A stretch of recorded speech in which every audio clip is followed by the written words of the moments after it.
తెలుగు సినీ పరిశ్రమలో మరోసారి మంచు బ్రదర్స్ మధ్య తలెత్తిన వివాదం ఇప్పుడు అందరి దృష్టిని ఆకర్షిస్తోంది.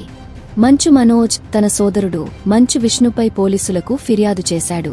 ఫిర్యాదులో తెలిపిన ప్రకారం తాను ఇంట్లో లేని సమయంలో మంచు విష్ణు తన మనుషులతో కలిసి జల్పల్లిలోని ఇంట్లోకి వచ్చి కార్లు, వస్తువులు తీసుకెళ్లాడట. అంతేకాదు, దాదాపు 150 మంది బలగంతో వచ్చి ఇంట్లో విధ్వంసం సృష్టించారని మనోజ్ ఆరోపించారు. వివాదం ఇక్కడితో ఆగలేదు. కుమార్తె బర్త్డే సందర్భంగా రాజస్థాన్ వెళ్లిన సమయంలో విష్ణు ఈ చర్యలకు పాల్పడ్డారని ఫిర్యాదులో పేర్కొన్నారు. కొన్ని వస్తువులు విష్ణు ఆఫీస్లో లభ్యమయ్యాయని, మరికొన్నింటిని ధ్వంసం చేశారని వివరించారు. దీనిపై తక్షణ చర్యలు తీసుకోవాలని పోలీసులను కోరారు. ఇటీవలే అన్నదమ్ముల మధ్య బహిరంగంగా బయటపడిన ఈ గొడవలు కొంతకాలంగా మౌనంగా ఉన్నా ఇప్పుడు మళ్లీ ఈ ఎపిసోడ్లో ట్విస్ట్ చోటు చేసుకుంది.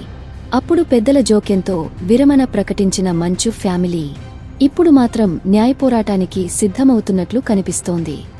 ఇక సినిమాల విషయానికి వస్తే, మంచు విష్ణు కన్నప్ప షూటింగ్లో మనోజ్ అహం బ్రహ్మాస్మి వాట్ ది ఫిష్ సినిమాతో బిజీగా ఉన్న సమయంలో ఈ తాజా గొడవ సినీ వర్గాల్లో సంచలనంగా మారింది.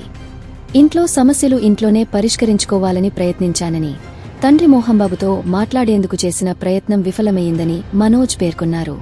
చివరికి పోలీస్ స్టేషన్కే రావాల్సి వచ్చిందని వివరించారు. మంచు కుటుంబం ఈ వివాదాన్ని ఎలా పరిష్కరించుకుంటుందో చూడాలి మరి.